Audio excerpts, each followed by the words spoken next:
வண்ணமயமான பலூன். கிரிஷ் என்ற சிறுவன் பலூன்களை மிகவும் விரும்புவான். அவனுக்கு வண்ணமயமான பலூன்களை வாங்கி பறக்க விடுவது பெரிய சந்தோஷமாக இருக்கும். ஒருநாள் கிரிஷ் ஒரு பூத்திருக்கையில் பலூன் விற்பவரை பார்த்தான். விற்பவர் சிவப்பு, நீலம், மஞ்சள், பச்சை என பல நிறங்களில் பலூன்களை வைத்திருந்தார்.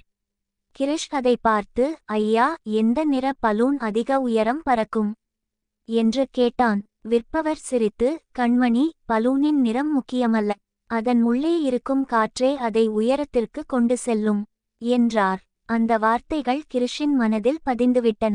அவன் புரிந்து கொண்டான், மனிதர்களும் பலூன் போலத்தான். நம்முடைய வெளிப்புற தோற்றம் அல்ல, நம் உள்ளுணர்ச்சி, உழைப்பு, கனவுகளே உயரத்திற்கு கொண்டு செல்லும். அந்த நாளிலிருந்து கிரிஷ் எப்போதும் தன் மனதை நம்பி பெரிய கனவுகளை காணத் தொடங்கினான். கதை மொரல்: நம் உயர்வு நம் தோற்றத்தில் இல்லை, நம் மனதில் உள்ளது.